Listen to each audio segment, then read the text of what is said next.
Abusia Yamawibia, good morning, Eba Current Citizen TV. Abusia Sampa Traditional Council. Aye, Nadia Nibium. Yen say Sampa this year. Ajetum say Yabasum Okoji Amai Nana Yao Sambudia Oye Sampa Mai Asasiura. Na Emre Teweni ahemfo bi a omoye omadwen se omode enkontompo ebedi djuma ewo Sampa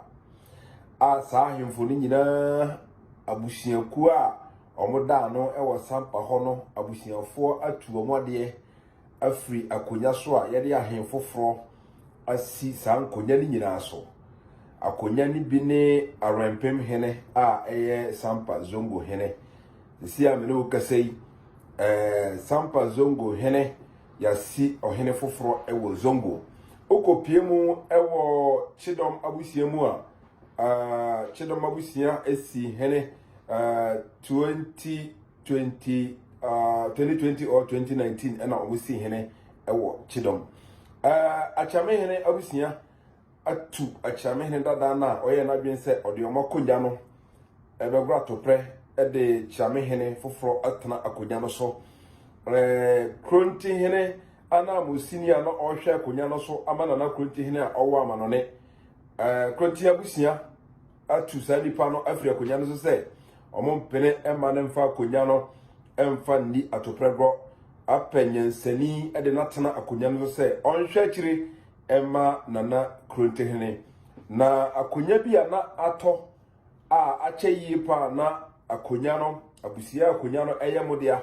ehwe se ombe pe obi amana betena akonya no so na eno nso ede asumdua ba se ne ebe ya okoji aman na ya samodua Sampa man hene epia yebehunu se enkonya we nyina ne omabusia nyina ehye na se a omosom okoji aman na ya samodua the overlord of Sampa Traditional Council na sa akonya no abusiaku a ankobia abusia omowo Sampa Traditional Council na ankobia akonya no etocheye kakra na ne ewo ni se abusiafo no na edile akonya no sa efise na ayese omohwe so omobanya abanyansani omfa omakonya no emfa ndi atoprego omfa abusia no enkosi awowa engisika enhye ne botom ntino samre omanya obanyansani omunim se obedi nananom ene abusia no anamoso yie na wahwe se pepeyo ebeye adwuma ewo Sampa Traditional Council enti so hwe video ya etwagu ya eye nana janda otoso mienu ewo ankobia busia ewo Sampa Traditional Council eye eda ondra on the 20th of this month no ena nananom eyi puma okwem se ankobia busia mbe swai omo hene no na omo mfa ne ntena ankobia akonya no so edi samre ekopie mu wo Sampa ankobia abusia na uhu se omo ewo hoi ankobia abusia I think that Chidom hema ena ama nipa omayi ni se ometena akonya no so Chidom hema ena ejina na chia wama na nsa so ewo soro ohwa abusia kuo nyina omakwakohia we eye ankobia ahimfie ena omakwakohia no na omo ebe swai na janda otoso bienu na wama betena akonya kasie so ewo ankobia abusia nim na wahwe se obe swai na wakantam adin sise ode pepe yo ode nokre yo onfa konya no enkode atoprego onfa konya no enkosi awa enji sikamfa hye ni botom na emom obehwe se Sampa enkoso obehwe se na busia enkoso obehwe se obeye pepe yo ama asumdue apiemu ewo Sampa na yina nim se before obefre ho ohene se me yo ohene kokroko ameda krobi te se Sampa no a enkonya we nyina ewo se wonya no wahindi rase efse sa enkonya we nyina ebe somo enti sa enkonya we ebe somo wo dia eno ena bema wanya kukudro atimi epie abegina abonten se me ena meye asimasi ewo krowe mu ene nti na okoje aman na ya osan bodua okopie mu ewo na himfi a